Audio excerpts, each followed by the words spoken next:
Dzień dobry Szanowni Państwo, witajcie na kanale Ekwipunek Dźwigany Codziennie, żeby tradycji stało się zadość. Szczególnie serdecznie witam wszystkie panie, z którymi mam zaszczyt widzieć się raz w roku. Oczywiście, że będzie poradnik prezentowy, oczywiście, że będzie za późno, ponieważ nie miałem kiedy go nagrać. Żeby go uczciwie nagrać, staram się przegrzebać internet, poszukać promocji, poszukać fajnych propozycji, ciekawostek, żeby też miało to ręce i nogi i żeby ludzie obdarowani się z tego po pierwsze cieszyli, po drugie, żeby te prezenty nie były tylko fajne, ale też przydatne. Będzie trochę prezentów edecowych, codziennych, będzie trochę prezentów bushcraftowych i turystycznych, takich z naszej branży, nie turystyki leśnej. Starałem się, żeby większość była przydatna czy fajna, niezależnie od płci. Oczywiście niektóre będą bardziej dla dziewczyn, niektóre będą bardziej dla chłopaków, ale to już kwestia wyboru i dogadania się. Być może niektóre pojedyncze prezenty mogą się powtórzyć z tymi poradnikami prezentowymi z lat ubiegłych, ale nie sprawdzałem, a staram się nie oglądać tych poprzednich, żeby się nie sugerować i żeby mi się nie zrobił miszmasz, więc jeżeli się zdublują jakieś, to przepraszam, ale jeżeli się dublują, to znaczy, że uważam, że są wyjątkowo przydatne, jeżeli się pojawiły kolejny raz. Aha, mały disclaimer. Ten poradnik prezentowy ani nie ma partnera, ani nie jest sponsorowany. Żadna firma, która się tu pojawia, czy sklep, czy producent, czy dystrybutor nie wie, że się tu pojawiła,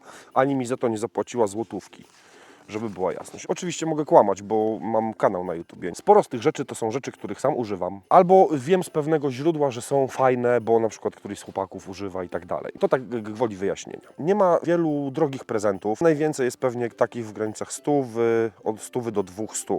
Tak, żeby też nie wydawać za dużo kasy, bo to też nie chodzi o to, żeby ten prezent był drogi. Coś, co sam chciałbym dostać, co mnie ostatnio zainteresowało, tylko muszę znaleźć dobrą rzecz, to ocieplający pas na nerki. Dużo się siedzi przy ognichu, ale z tyłu w plecy zimno. Często mamy kurtki, które się podwijają, odsłaniają dół pleców. Ja na przykład jak siedzę na zdjęciach czy coś i też czasami czuję, po prostu jestem dobrze ubrany, a lata mi po dole pleców strasznie. Nie pamiętam jak to się nazywa, ale Japończycy mają taki jakby rękaw, który się naciąga na brzuch i dół pleców, ocieplający, ale patrzyłem na przykład na Allegro, są takie pasy zapinane albo wciągane właśnie przez, nie wiem, od dołu czy od góry to się zakłada, zależy pewnie jak komu wygodniej. Takie coś kosztuje od 4 dych, widziałem do koło 100 i to jest bardzo fajna rzecz, szczególnie jak siedzi bez ruchu typu, nie wiem, wędkarstwo, fotografia przyrody, te rzeczy, gdzie niespecjalnie można się ruszać. I fajną opcją jest taki wełniany, po prostu rękaw, albo taki zapinany. Druga rzecz, edecowa, uniseksowa zupełnie. Sam dostałem do mnie jako świętego Mikołaja na liście ten prezent, kubek termiczny. Kubek termiczny na studia, kubek termiczny do roboty, kubek termiczny w trasę do samochodu, kubek termiczny do jeżdżenia komunikacją miejską do roboty, z roboty do szkoły, ze szkoły. I padło oczywiście na Contigo, bo to są bardzo popularne kubki, które mają swoją renomę. Model się nazywa, zapisałem sobie, Westloop 2.0. On jest taki fajny, automatycznie zamykany, chyba trochę bezpieczniejszy. Znalazłem w różnych kolorach za 108 zł. Gorące trzyma do 5-6 godzin, a zimne do 12 godzin. Czasem nam żal ponad 100 wydać na dobry kubek termiczny, a to jest bardzo dobry prezent, szczególnie właśnie jak ktoś jeździ w trasy, potrzebuje na przykład na studia, nie? Gorącego picia. Wszystkie nazwy znajdziecie w opisie filmu. Może ktoś nie zrozumie, ja może niewyraźnie coś powiem, więc wszystkie nazwy każdego poszczególnego prezentu będą w opisie filmu. Jak będziecie robić zakupy, coś już wybierzecie, to warto sprawdzić nazwę, no bo te ceny mogą się zmieniać, nie? Jest gorący okres, święta za 3 tygodnie, ceny się zmieniają, promocje się zaczynają, kończą, jeszcze te Black Friday, coś tam, więc jeżeli coś jest takiego, co jest dostępne nie w jednym miejscu, ale na przykład w kilku sklepach, warto sobie każdą rzecz sprawdzić w Google i wybrać aktualnie tam, gdzie jest najtaniej, czy na przykład gdzie jest przesyłka darmowa, czy coś. Możliwe, że on się wcześniej pojawił kiedyś w którymś odcinku prezentowym, natomiast mam zapisany składany pikutek, czyli Victorinox. Zwykły pikutek, no tak się nazywa pikutek. Ja nawet nie wiem w sumie, czy one mają nazwę. Nieskładany pikutek kosztuje w granicach 18 zł i to są świetne noże. I są dwie wersje. Są wersje z ząbkami i wersje gładkie. Ale są też wkładane pikutki, na przykład w teren, jak ktoś dużo gotuje, na przykład używa noża, który niespecjalnie nadaje się do kuchni, do rzeczy hardkorowych bardziej. No wiadomo, że to wtedy kompromis. No i lepiej mieć oddzielny nóż tylko i wyłącznie do jedzenia. Tak cieniutki, z pełnym płaskim szlifem, który dobrze tnie i dobrze pociecha cebulkę i dobrze potnie ser i tak dalej, i tak dalej. Więc składany pikutek, mimo że jest oczywiście sporo droższy, bo wersja nieskładana kosztuje w granicach kilkunastu złotych, a składana ja przygotowując ten film znalazłem najtaniej w jakimś sklepie, nie wiem czy nie takim dla gastronomii, 66 zł kosztował. On jest blokowany, więc jest bezpieczny, bo on ma liner locka, tylko Victorinoxowego, czyli odgina się w drugą stronę niż wszystkie normalne noże. Ale myślę, że to jest bardzo dobra opcja i dla dziewczyn, i dla chłopaków, i niezależnie czy chodzą do lasu, czy biwakują w lesie, czy na przykład noszą sobie nóż do pracy, żeby sobie zrobić drugie śniadanie, nie? Więc składany pikutek to jest zawsze dobra opcja. Tylko trzeba wybrać właśnie, czy ząbkowany, czy gładki. Legenda głosi, że ktoś kiedyś w pikutka ostrzył. Ja nie znam. To raczej pewnie będzie prezent dla dziewczyn, ale też będzie to prezent dla metali. Czyli czapka, ciepła czapka z dziurką na kucyk, na kucyka, na kitka. No wiecie, nie? Na te włosy, co wystają z tyłu, jak się ma włosy. Niektóre rzeczy, te, które się pojawiają, które są raczej dla dziewczyn, to po prostu podpytywałem dziewczyny w mojej okolicy, które się tym interesują i tak dalej, więc to są zaakceptowane przeze mnie, ale podsunięte przez zainteresowane osoby. Zapisałem od 50 do 100 zł, bo są różne, ale ja znalazłem za 57 zł. Fajna, taka jakby robiona na drutach czapka z daszkiem, no i ma właśnie z tyłu dziurkę, a dla fachowców otwór. No, ja nie jestem specjalnie dobrym doradcą, jeżeli chodzi o stylówę, a tym bardziej damską. To jest dobry pomysł, bo tak mi powiedziano. Coś, o co też dużo ludzi mnie pyta, sam też używam i ostatnio używam częściej niż tego mojego poprzedniego Angel Eyes'a. Chodzi o latarkę zarówno edecową, codzienną, ale też przez to, że ma klipsa i jest taka dosyć poręczna i lekka, ona bardzo fajnie robi zacząłówkę awaryjnie. Rowywon Angel Eyes też, ale E1 jest ładowana przez USB-C, ma mały akumulatorek, ale też dodatkowo można zapakować tam małego paluszka 3x A, więc od bidy jakby się na przykład wyczerpała, nie mielibyście dostępu do powerbanka, to można zapakować małego paluszka i też pochodzi. Jest leciutka, mała, myślę, że jest bardzo wygodna. Przesiadłem się z tego dużego Angel Eyes'a na tego mniejszego, bo jest lżejszy i taki po prostu bardziej poręczny. I ona kosztuje, sprawdzałem, tylko nie pamiętam gdzie, chyba na Kapudze albo na Allegro, kosztuje 189 zł. Nie było wcześniej, pewnie moja wina, może się zagapiłem albo nie pomyślałem o tym specjalnie. Autopromocja. Niektórzy zamawiając w pracowni, czyli w EDC Leather Workshop, niespecjalnie wiedzą co na prezent, albo na przykład za późno jest, a ja nie zdążę uszyć, jak na przykład ktoś zamówi tydzień przed świętami, więc wrzuciłem do sklepu po prostu karty podarunkowe. To nie jest taka karta podarunkowa plastikowa z kodem, po prostu starałem się też, żeby to było fajne, więc kupiłem specjalny papier, napisałem kilka słów od siebie, więc to jest bardziej taki powiedzmy list w środku. Koperty zamówiłem super, czarne, w takie satynowe, które się w ogóle nazywają Black Pearl. Zamiast karty podarunkowej w środku powinna być ta moneta, nie? Z czachą z Piratów z Karaibów, ale nie ma. Jest list ode mnie z kodem rabatowym. Wrzuciłem karty podarunkowe 100, 200, 300, 400, 500 zł. Nie wiecie, jaki chciałby kolor skóry, albo jaką by chciał nić, albo czy chciałby inicjały, czy jakieś zdobienia i tak dalej. To ode mnie są karty podarunkowe. Nie jest to jakiś tam kod wirtualny czy coś, tylko to jest taka rzecz, którą można zobaczyć. Ładnie wygląda, jest czarna satynowa koperta, zalakowana oczywiście z pieczęcią pracowni, z czachą, z nicią i z 2 igłami. Mi się podoba, no sporo nad tym pracowałem, żeby ten komplet był taki, żeby się czuło, że się dostało coś fajnego, a nie tam plastik, nie? Z kodem czy coś. Masz se, zamów coś sam. Coś, o co bardzo wiele osób mnie pyta, to krzesełko i to krzesełko nie jest tanie, bo ten taborecik składany, on jest genialny, naprawdę. Jest wytrzymały, bo wersja Basic jest do 150 kg, wersja Comfort jest chyba do 220 kg. Tam są różne wysokości i wielkości siedzeń się różnią. Siedzisk, bo to jest taki trójkąt, ale ono jest teleskopowe, składa się, chowa się do plecaka. Zamówiłem wersję Comfort, która jest wyższa o 10 cm i ma większe siedzisko. Te krzesełka nazywają się Woxel, one są ze Szwecji. Wersja Basic 55 ma 55 cm wysokości i ma mniejsze siedzisko. To jest dla raczej osób szczupłych, z dużą dupką po prostu się niewygodnie siedzi. Ono uciska wtedy w takie miejsca, w które lepiej, żeby mężczyzna przynajmniej nie był uciskany, a wersja Comfort ma większe siedzisko i to już jest na dużą dupkę. Wersja Basic kosztuje 190 zł. Ja za tyle zamówiłem chyba na Allegro, nie pamiętam w jakim sklepie. Pamiętam w jakim sklepie. W sklepie Dobry Sezon, to jest myśliwski sklep, a wersję Comfort zamówiłem za 340 zł. Ja wiem, że one są drogie, ale są naprawdę warte tych pieniędzy. To nie jest jakieś ścierwo, które się zaraz połamie. Zamówiłem drugie w Militariach za 340 zł, bo była promocja, bo wcześniej one kosztowały chyba 415 zł. Tylko wtedy trzeba dopasować rozmiar. Niektórzy mówią, że na przykład noszą ze sobą poszewkę i pchają tam cokolwiek. Niektórzy na przykład biorą ze sobą bochenek chleba i podkładają sobie pod głowę, ale świetnym pomysłem jest dmuchana poduszka.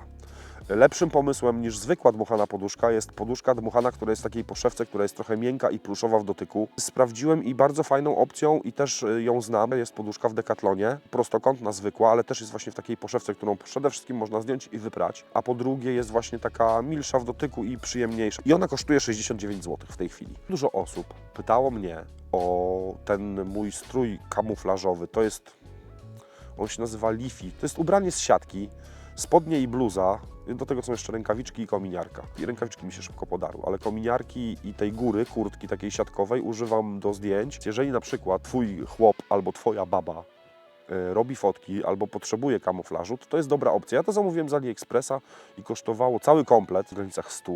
Rękawice robocze pewnie się pojawiały wcześniej, ale też ostatnio gadaliśmy i też widziałem dużo pytań. Rękawice robocze na tę porę roku najfajniej ocieplane, ale mogą być zwykłe. Ja używam, nawet są tu leżą, bo coś robiłem. Nieocieplane to są Siuxy, też z Allegro za 20 chyba 6 zł. Żółte, ale one szybko przestają być żółte i są bardzo fajne, bo są miękkie i akurat te przerobiłem kilka firm. Ostatnio jakieś tam Procera też zamówiłem, też wyglądają na niezłe, ale te Siuxy, one są miękkie, jak się dobrze dopasuje rozmiar, to bardzo dobrze czuć w nich, co się robi. A jeżeli chodzi o ocieplane, one są z takim meszkiem w środku. To nie jest jakieś super ocieplenie, ale bardzo dużo zmienia. Jak się zakłada, one są same w sobie zimne i jak się je tylko założy, to wysysają z rąk po prostu ciepło momentalnie, a tamte, one są lepiej trochę zaimpregnowane i mają w środku taki, nie wiem, to jest cienki polarek, meszek. Przyjemniej się je zakłada, no jest sporo cieplej i też kosztują 3 dychy. One się nazywają kork. Tylko trzeba uważać oczywiście przy suszeniu szczególnie, nie? Żeby się nie zrobiły sztywne przy ognisku, jak się za szybko chce je wysuszyć, bo wtedy szlak je trafi. Następne to nożyk. Nóż, który się od lat przewija i nóż, o który od lat ludzie pytają. To morka, której najczęściej używam, mam ją na szyi w skórzanej pochewce. Ona klasycznie jest w pochewce plastikowej. To ta najmniejsza Mora Classic. Ja używam Mory 2 łamane przez 0. To nie jest to samo co 2, bo 2 jest dużo większa. 2.0 to była najmniejsza Morka Classic. W tej chwili jej nie robią, ale robią następcę, niestety już w innej cenie zupełnie. Następca to 1 łamane przez 0. Kiedyś Mora 2.0 kosztowała 40 zł, 42 zł. W tej chwili, jak patrzyłem wczoraj, to chyba najtaniej widziałem 116 zł, ale to wciąż jest przyzwoita kasa, a to jest naprawdę fajny nożyk i do jedzenia, strugania drewna i do rzeźbienia w drewnie, naprawdę petarda. Niezmiennie mi towarzyszy od nie wiem ilu lat, długo. Często się okazuje, że ten nóż robi 90% roboty, nie? Jak się jest w lesie na przykład na weekend. Jest popularny na 100%, bo szyję do nich pochwy i tych pochew uszyłem dla Edycowiczów już nie wiem, ale myślę, że ponad 100. Kiedyś stosunek ceny do jakości był super. Teraz jest niezły, tylko niestety, no bo podrożały mocno, bo podrożało o 200% te mory, ale wciąż to jest dobrze wydana stuwa z groszem małym. Tylko trzeba pamiętać, szczególnie jak ktoś nie siedzi w temacie, że Mora 2 i Mora 1 to nie jest to samo co 1 łamane przez 0. 1, 2 i 3 to są takie pełnoprawne, większe morki, a ta najmniejsza to jest 1 łamane przez 0. Sugestia od dziewczyn odnośnie nerek. Ja też od lat używam tej samej i ona jest uniseksowa. Moja żona też używa takiej samej. Tutaj bardziej to jest w kontekście dla dziewczyn, natomiast jest to produkt uniwersalny, bo chodzi o nerkę i ja używam Spearpointa Classica. To nie jest duża nerka, nie jest klockowata, nie jest taka chamska, nie świeci z daleka, a wchodzi telefon, klucze, tool, latarka, te wszystkie potrzebne rzeczy, a jednocześnie ona nie jest taka super właśnie może ze sznytem militarnym. Nie ma palców na zewnątrz, jest po prostu nerką, taką fasolką. Polecam, jest pakowna jak trzeba, a jak nie trzeba, jak się włoży tylko parę rzeczy, to jest bardzo taka low profile'owa. I to kosztuje u Spearpointa 229 zł, sprawdzałem wczoraj, więc i są dostępne na stanie. Wiem, że Wojtek też je ma uszyte na zapas trochę, więc można je zamówić tak, że będą wysłane od ręki, nie trzeba będzie czekać aż uszyje. Spearpoint Classic niezmiennie, pasek jeszcze chyba można sobie wybrać rozmiar, bo chyba są dwie długości pasków, nie? Czyli dla dziewczyn pewnie będzie ten krótszy, a dla słusznej postury mężczyzn będzie ten dłuższy. Coś, o co też niezmiennie wiele osób pyta, to jest to, dokładnie to, czyli Kuxa. Ja używam też od lat kupilki i to jest dobre na prezent, dlatego że jest drogie jak nieszczęście i po prostu serduszko pęka, jak sobie człowiek ma to sam kupić. Ja sobie to kupiłem sam. Z 2 powodów ją zamówiłem, mimo że naprawdę jakby uczciwie na to spojrzeć, nie jest warta tych pieniędzy, ale po pierwsze, rzadko która Kuxa ma tą pojemność, bo ona ma ponad 300 ml pojemności, więc jest uczciwej pojemności, nie tak jak większość Kux ma 200 albo 180 ml, że to bardziej jest na coś, co mniej się pije objętościowo, nie? A to już jest taka na popitkę. Jest z włóczykijem, produkuje to Kupilka, to jest chyba fińska firma? W każdym razie skandynawska. To jest taki chyba, to się mówi konglomerat na to, drewna i plastiku. Oni dostali w ogóle jakąś nagrodę za tam ekologiczne podejście. Są w ogóle jeszcze inne tam z muminków, chyba jest taka cała seria. Także jakbyście chcieli dla dziewczyny, to możecie jej kupić z małą minie. Jakby co. Ale zimne. Herbata malinowa, ale lodowata. Ja ją kupiłem parę lat temu za chyba 118 zł, a teraz jak sprawdziłem w Laplanderze, to ona kosztuje 150 zł. Ciężko sobie ją kupić samemu, właściwie plastikowo-drewniany kubek, ale jako prezent to myślę, że to jest fajna opcja wciąż, nie? Dla takich ludzi z naszej branży. No bo włóczyki, no nie oszukujmy się. Ciul z tą pojemnością, ale ten włóczyk jest najważniejszy. 100 jest za włóczyki, a 5 dych jest za resztę. Ale są też drewniane, widziałem w Laplanderze, tylko że właśnie one są mniejszej pojemności, tam jest około 200 ml i drewniane kosztują chyba koło 100, 99 zł. No ale 200 to za mało, nie oszukujmy się. Co to jest 200 ml kawy, nie? Tak w lesie. Czy herbaty. Chociaż może nie zdąży wystygnąć, nie? To jest minus tej kuksy, że w niej bardzo szybko stygną rzeczy. No ale ma włóczykija wciąż. Jak coś ma włóczykija w naszej branży, to on jest jak Joker. On bije wszystko. Wszystkie zady i walety pozostają w cieniu, jak jest włóczyki na froncie. No. To też się pewnie kiedyś pojawiło, ale jak ktoś jest zmarzlakiem, albo dziewczyna jest zmarzlakiem, ma zimne stopy, albo śpicie w spiętych śpiworach i was wkurza ta druga osoba, bo ma lodowate stopy, a nie możecie się nie spiąć śpiworami, bo wtedy będzie obraza, że jak to tak. Zapisałem sobie wydrołapcie, bo też wiele osób pyta. Ja też używam zimą, chociaż teraz nie używam, bo kupiłem w zeszłym roku Carinthie śpiwór i po prostu w niej jest tak ciepło, że masakra. To są takie budki wypełnione albo Climashieldem, albo Tinsulate'em teraz, bo wiem, że Wydra zmieniła wypełnienie. Wydrołapcie są dosyć drogie, bo kosztują 2,5 stówy. Wydra 13 to mała firma, taka manufaktura raczej, ale w ogóle budki są nawet puchowe. Naturhike robi, czyli ten taki powiedzmy przyzwoity Chińczyk. Dużo firm robi budki puchowe, więc jak ktoś jest zmarzlakiem, to budki puchowe, które się zwijają w małą kulkę i sobie można je wrzucić i do śpiwora, i albo osobno do plecaka. A nie wiem, czy przypadkiem teraz nie można zamówić u Wydry takich budków, ale które mają podszycie z gumy, co by było petardą, bo może nie zawsze trzeba by było z nich wyskakiwać i zakładać buty, jak się chce w nocy iść na przykład siku. O, mam zapisaną lornetkę, bo sam w zeszłym roku walczyłem z lornetką, od zeszłego roku używam Bushnella, ja mam Engage'a. To jest dosyć droga lornetka, natomiast wiem, że Bushnell robi przyzwoite te lornetki. Delta Optical to też jest chyba polska firma, która też robi dosyć przyzwoite lornetki, a wiem, że bardzo dużo osób chodząc do lasu, włócząc się gdzieś tam po lasach, po górach, lubi sobie pogapić się przez lornetkę, więc jeżeli nie ma lornetki, to może dobrą opcją jest wyposażenie go w lornetkę, tylko że to już jest dosyć drogi gips, bo ja sobie zapisałem Bushnell Pacifica 10×42 i ona kosztuje w tej chwili 399 zł. A Delta Optical chyba się nazywa ta firma, kosztowała chyba niecałe 300 i też ona jest bardzo mocno polecana. Napisałem sobie skarpetki Extreme Trekking, bo to zawsze dobrze, nawet jak chcecie mu kupić coś innego, a chcecie dołożyć jakiś drobiazg, to Extreme Trekking od Expansiva. To jest toruński producent skarpet, sam używam, one mają chyba 40% wełny merynosa i są genialne, a oprócz tego, że są genialne i ciepłe, to do tego są wytrzymałe. Odnośnie jeszcze ogrzewaczy ciała, to zapisałem sobie, nie wiem czy było, ale ja też używam też od lat, też dostałem od żony chyba w prezencie na gwiazdkę którąś tam wcześniejszą. Firma Attic, polska firma, bo często jest tak, że z merynosem jest problem taki, że na przykład góra z merynosa jest cholernie droga. Z dobrego merynosa jest cholernie droga, dobrej firmy, a czasami nawet ze średniego merynosa średniej firmy potrafią być strasznie drogie, a często i przedrożone. A Attic robi z poliestru, ale jest świetny. W ogóle ocieplacze na górę, które polecam i które są petarda, mimo że nie z merynosa, to jest Attic, on się nazywa Thermo Pro. Kosztuje 99 zł. Naprawdę ciepły, czasami jest za ciepły. A druga opcja, o której nie zapisałem sobie, ale teraz sobie pomyślałem, bo też bardzo często używam, to jest Level 2 od Helicona.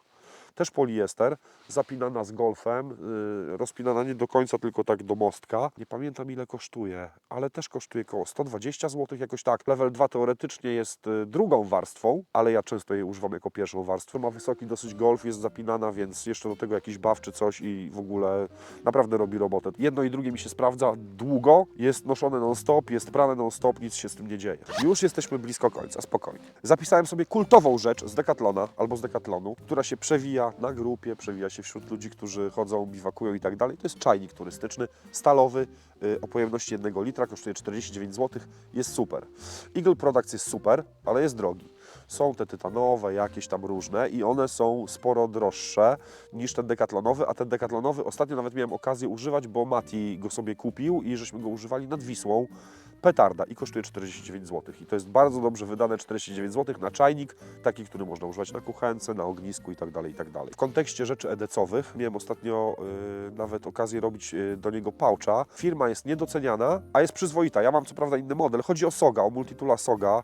Ja używam Power Assista, mam go od lat, ale zapisałem sobie Power Pinta. To jest mniejszy tool, on jest złożony, ma 82 mm i dla dziewczyny nawet może być, czy do torebki, czy coś. Bardzo fajny, przyzwoity i kosztuje 222 zł. Sprawdziłem w CQ YouTubie jest promocja, z 200 chyba 80 jest przeceniony na 222 zł, to jest dobra opcja. On ma też wszystkie te niezbędne takie narzędzia podstawowe, a jednocześnie jest kompaktowy, nie jest taki duży jak Search na przykład, czy Swiss Tool od Victorinoxa, a ma jednocześnie pełnoprawne kombinerki, co też jest ważne. Jak nie urok, to bateria. Niezależnie od płci, jednym z podstawowych elementów wyposażenia Edecowicza lub Edecowiczki, czy się pali, czy nie, jest zapalniczka. I ostatnio z kimś rozmawiałem pod filmem ZDC chyba. Gość napisał, że lepszy jest kliper i trochę miał rację, ponieważ biki są jednorazówkami, a klipera można napełniać, można wymieniać kamienie i do tego występuje w fajnej metalowej wersji. I patrzyłem na Allegro chyba, znalazłem mosiężnego klipera, ale są też inne kolory, ale mosiężny kliper w fajnym metalowym etui kosztuje 35 zł.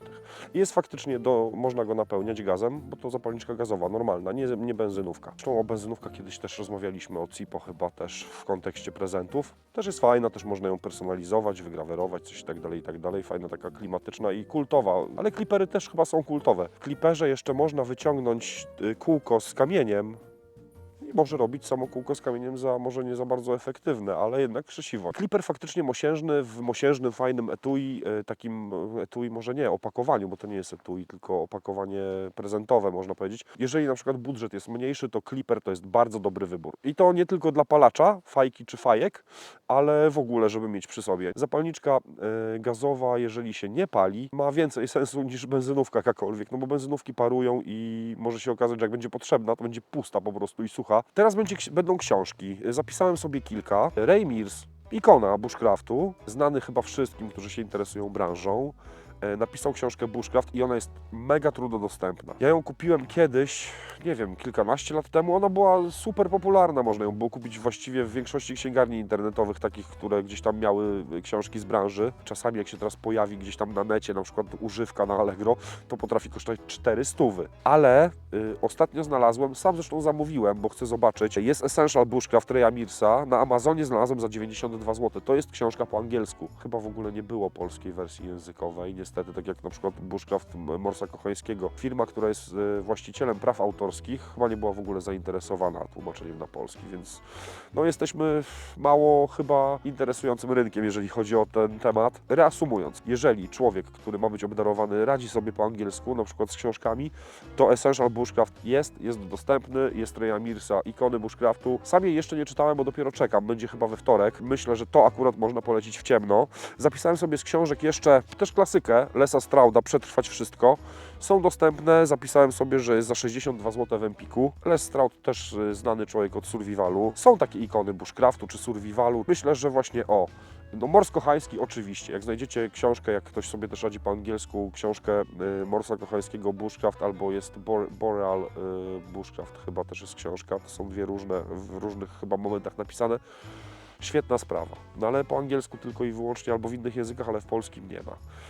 Ten Essential Bushcraft też można w ciemno polecić, jeżeli ktoś czyta po angielsku. Zapisałem sobie Lesa Strauda, też mam, jest wiarygodny, bo większość tych poradników, survivalów i tak dalej to się powtarza, nie? To się mieli w kółko to samo. Tutaj koła się na nowo wymyślić nie da specjalnie, nie? Nie oszukujmy się. Zapisałem sobie, gdy rozpęta się piekło, Cody'ego Landina. Cody Landin to jest gość, który chyba pierwsze 2 sezony z Dave'em Canterberym prowadził Dual Survival, program na Discovery bodajże, lata temu całe, chyba z 20 lat temu, jak nie lepiej. To ten, co chodzi na boso, nie? Taki trochę Indianin, tylko taki dobrze zbudowany. Parę lat spędził z aborygenami w Australii. On ma takie trochę hipisowskie podejście. Ma dosyć chyba świeże spojrzenie na niektóre aspekty przetrwania. Napisał książkę, gdy rozpęta się piekło, to jest odnośnie survivalu przy kataklizmach i tak dalej. Też warto ją mieć, też warto ją przeczytać, jeżeli ktoś się interesuje branżą. I jest po polsku, jest dostępna, kosztuje 55 zł na Pascalu. Zapisałem sobie też, bo pojawiła się po polsku. Ja mam w ogóle z dedykacją od Dave'a i od Iris Bushcraft 101. Później sobie dokupiłem Advanced Bushcraft. I jest jeszcze trzecia część, nie pamiętam, to jest dzika kuchnia, gotowanie, pułapki, coś tam. W każdym razie jest przetłumaczona na polski. Ta podstawowa Bushcraft 101, taka podstawowa, której ja nie jestem do końca pewny, czy jest sens kupować ją komuś na prezent, albo w ogóle ją kupować, bo to jest naprawdę, tam są naprawdę podstawy, jeżeli ktoś się tym interesuje.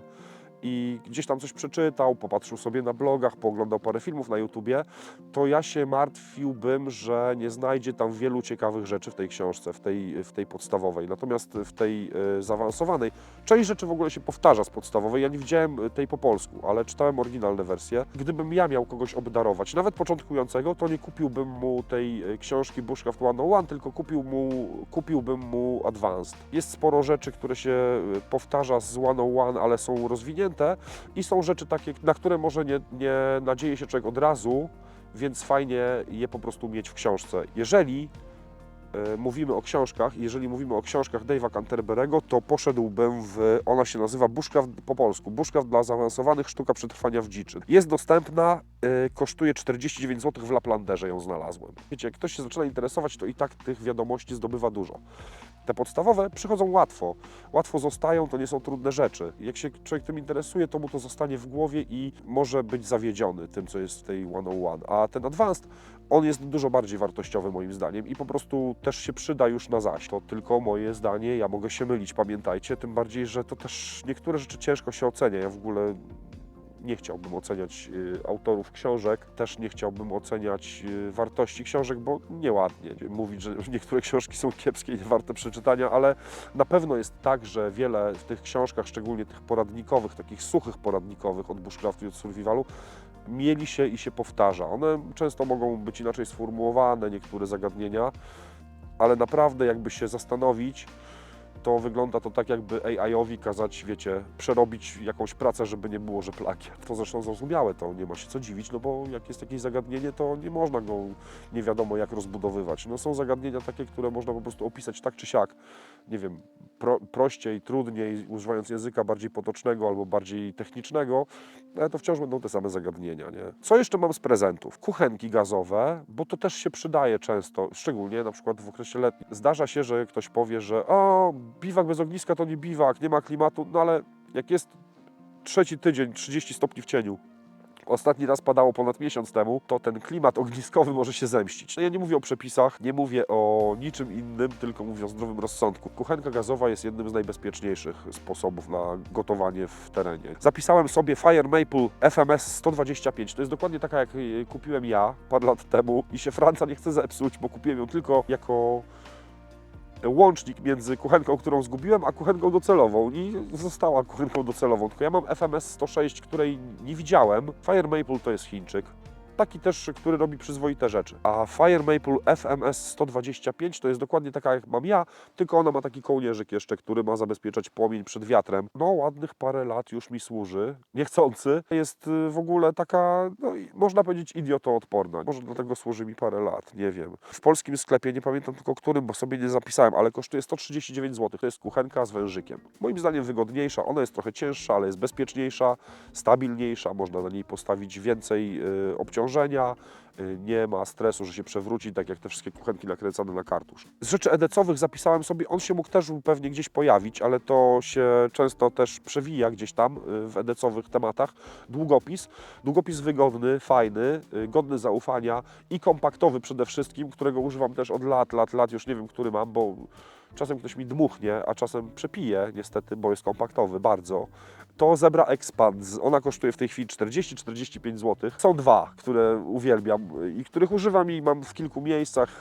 To jest Zebra F301 składana i Zebra Expand. F301 skówka robi za górę długopisu, żeby go normalnie wygodnie trzymać, a Expand po prostu teleskopowo się rozkłada. Oba super i to jest świetny prezent w ogóle, świetny. Coś, o co wiele osób pyta i to jest droga rzecz stosunkowo i jednocześnie jest bardzo fajna, bardzo wygodna odnośnie spania w hamaku, ale czasami też serduszko boli jak z tą kuksą, nie? Że to kurczę dosyć drogi gips. Coś, co często się przewija w pytaniach do mnie o zawieszenie do hamaka i też wiem, że ludzie często narzekają, że jest niedostępne i sprawdziłem dzisiaj rano Fly Hammock Loop, czyli ten zestaw szybkich regulacji, regulowanych taśm do wieszania hamaka, których ja używam i Fly Hammock Loop w tej chwili kosztuje 319 zł. Jest dostępny. Z tego, co widziałem w komentarzach najczęściej to jest, że o kurde, używasz Fly Hammocka, polecasz Fly Hammocka, a nie ma dostępnych. Widziałem, sprawdziłem, zobaczyłem dzisiaj sam osobiście, są dostępne. Nie wiem ile i jak długo będą dostępne, ale w tej chwili są, kiedy ja nagrywam ten film, czyli 7 grudnia. Lampka biwakowa, bo to jest niedoceniany sprzęt, ale coraz więcej ludzi myśli, kombinuje i chce mieć lampkę biwakową, która często zastępuje na przykład w obozie poruszanie się z czołówką.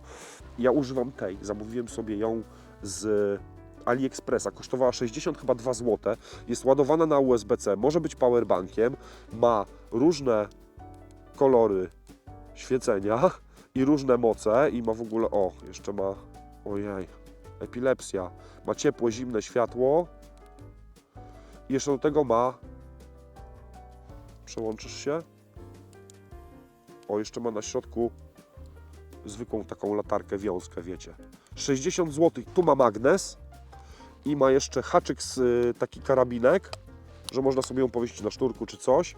Mega. O, zostawimy, albo zielone sobie włączymy, czerwone to nie. Znajdę w moich zakupach z AliExpressa i jak ktoś się pospieszy, to myślę, że sobie zdąży ją zamówić na prezent tak, żeby jeszcze przyszła. Genialna jest ta lampka, naprawdę. Czy może są lepsze? Ale nie mam jej nic do zarzucenia. Piły sobie zapisałem jeszcze na koniec, bo to w turystyce leśnej jest dobra opcja. Nie wszyscy używają toporków, bo toporki są ciężkie, toporki często są głośniejsze i są mniej dyskretne w używaniu w lesie, a biwakując o tej porze roku, ognisko jest potrzebne, opał jest potrzebny, no to przynajmniej ta piła uczciwa musi być oprócz noża. Wiadomo, no można łamać gałęzie, można łamać o kolano, o pieniek, o drzewo i tak dalej, ale no, większość z nas nosi piłę też chociażby dlatego, że gdzieś tam czasami do wybudowania jakiejś małej konstrukcji jest potrzebna, przydaje się po prostu. A jednocześnie ta waga nie jest jakaś zabójcza, żeby zrezygnować z niej, bo jest za ciężka, nie? Bo często tak się dzieje z toporkami. I zapisałem sobie te też, których ja używam, które są popularne w branży. Tajima Jiso, której też używam, zresztą widzicie na filmach, używam właściwie dwóch. Jeżeli jest taka pogoda jak teraz, przyjeżdżamy na kampa, czy jedziemy gdzieś na dłużej i wiemy, że tego opału będzie potrzeba więcej, to bierzemy Big Boya, który też gdzieś tu jest, bo zbierałem, przygotowywałem się do materiału o ogniskach i musiałem tego materiału narobić do dużego przerobu, to używam Big Boya. Tajima jest mniejsza, bo ma 240 mm. Kiedyś też były Tajimy 210, ale ja jej nie używałem, więc ja polecam tą, którą sprawdziłem, której używam też bardzo długo.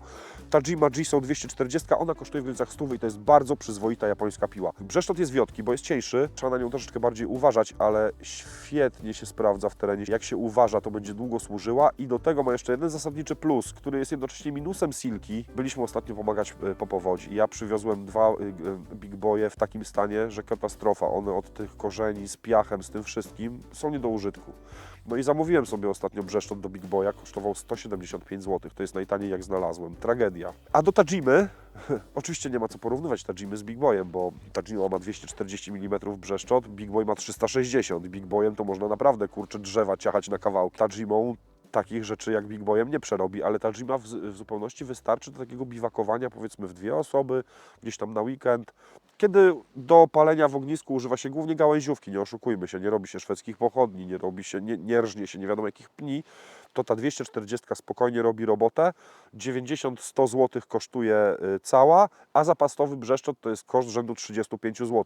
Petarda w porównaniu z prawie 200 stówami za Big Boya, a do Gomboya 240 też grubo ponad 100 chyba kosztuje brzeszczot, więc pod tym względem Tajima wypada dużo lepiej, a jednocześnie jest tak samo skuteczna jak Gomboy 240, nie? Może one się tam ciutek różnią grubościami brzeszczoty, ale oba są delikatne i w Tajimie i w Gomboyu. Drugą opcją jest Bahco Laplander, też jest popularna w branży, jest czarno-zielona. Różnica jest taka, że Tajima i wszystkie Silki to są piły japońskie, czyli one tną tylko do siebie, a Laplander tnie w obie strony, czyli od siebie i do siebie. Natomiast z Laplanderem często bywa tak, że jest kłopot z zapasowymi brzeszczotami. No nie wiem jak jest teraz, bo olałem w sumie Bahco Laplandera, leży gdzieś tam w kanciapie, a używam albo Tajimy, albo Big Boya. Jak ma być dużo, mocno, grubo, ale będzie drogo, to Silki Big Boy 360, gruby brzeszczot, no by się trzeba postarać, żeby go pęknąć. No i są jeszcze Big Boye w tej wersji Outback, czarno-brązowa, bardziej bushcraftowa. Mi nie przeszkadza ta czarno-srebrna piła, bo ona ma robić, a nie wyglądać. Ona jest pokryta pewnie czymś tam, tlenkiem srebra, żeby się ślizgać teflonem i wszystkim, ale nie wiem, no nie używałem tych outbackowych wersji. Jak widzę na zdjęciu te Outback, to trochę mi podpada, że mu bardziej zależy na wyglądzie niż na robocie, nie? Bo ja bym wiedział, jak wydać te 150 zł różnicy. Nie no, żartuję, śmieję się. No przecież jak chcecie, to kurczę, kupcie sobie czarno-brązową. No to żart taki, nie? Spokojnie. Zaraz się znajdzie ktoś, kto sobie kupił taką piłę, bo mu się spodobała i będzie, że Marek Menda. Też mi się podoba ta czarno-brązowa, ale po pierwsze nie wydam hasy, po drugie mam Big Boya, działa spoko, nie? Jak jest ostry, bo no ostatnio to więcej hałasował niż ciął niestety, nie? Ale wymieniłem brzeszczot na nowy. No robi robotę, nie? Nie ma co gadać. Jeżeli chodzi o taki większy przerób, to Big Boy 360 nie ma sobie równych. No niestety, nie oszukujmy się. Ale warto na niego uważać. Znaczy ja wiedziałem, co robię. Jak jechaliśmy do Stronia, to wiedziałem, że prawdopodobnie one będą do wyrzucenia, te brzeszczoty.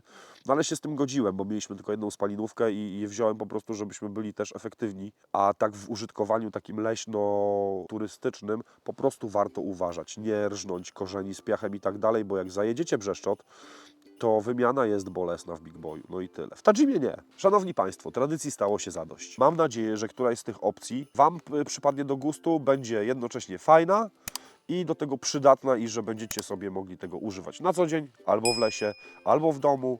Nie zrobicie sobie tym krzywdy i będzie się spisywało na medal i robiło robotę. Dziękuję Szanowni Państwo za uwagę. Mam nadzieję, że moje propozycje się przydadzą. Podkreślam jeszcze raz, nie są sponsorowane, niestety. Oczywiście dla chętnych jest propozycja jeszcze bezcenna. Czyli, tak jak w zeszłym roku, kupon. Jeżeli jedna połówka chodzi do lasu, a druga niechętnie, to może zdarzyć się tak, że w ramach prezentu można podarować drugiej osobie ZMDL, czyli zabierz mnie do lasu.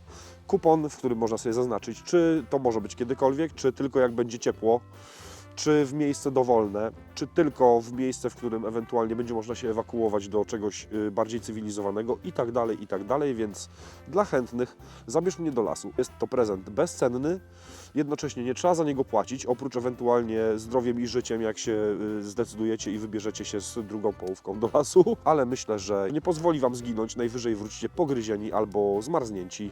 Ale da się z tym żyć i to mija. Na ugryzienia polecam Fenistil, który nie działa, ale jest dobrym placebo. Na zmarznięcie polecam hydroforek albo kominek, więc zaktualizowany kupon Zabierz mnie do lasu oczywiście umieszczam w opisie, żeby tradycji również stało się zadość. Chyba że zostawiacie sobie chodzenie do lasu jako prywatną przestrzeń, której nie potrzebujecie dzielić z drugą połówką, to nie. To wtedy jej tego fragmentu nie pokazujcie po prostu. Dziękuję Szanowni Państwo za uwagę. Trzymajcie się ciepło, albowiem jest chłodno. Dziękuję, trzymajcie się. Do zobaczenia. Szacuneczek. Jeszcze jedna rzecz mi się nasunęła, której nie miałem na liście, ale teraz sobie o tym pomyślałem, bo spojrzałem w ekranik. Bardzo dużo osób, mężczyzn oczywiście, pyta mnie o kapelusz, więc jeżeli będziecie znać rozmiar głowy mierzy się centymetr nad uchem, obwód. Ja zaopatruję się w kapelusze w firmie Witleder, to też nie jest sponsorowane, w Zagłębiu kapeluszowym polskim, słynnym nie tylko w Polsce, w Skoczowie. To jest model Kodiak, bo non-stop ktoś mnie pyta, co to za kapelusz, co to za kapelusz. To jest model Kodiak. On był w ciemnym brązie, tylko przez lata wyblakł i już jest w średnim pewnie brązie kapelusz. Może to też jest dobra opcja na prezent. Może nie każdemu pasuje kapelusz, nie każdy chce mieć kapelusz, więc to warto wiedzieć, że osoba, która ma być obdarowana, pożąda kapelusza. To jest wydatek rzędu 200-220 zł, jakby co. A Grizzly był droższy, bo jest impregnowany i przypalany, ale jakoś chyba się nie możemy dogadać, no. No ale dobra, ten już ze mną przeżył odpowiednią ilość przygód, błędów i wypaczeń, więc może sentyment jest dodatkowym faktorem, który go ufajnia. To wszystko, już naprawdę przysięgam. Do widzenia.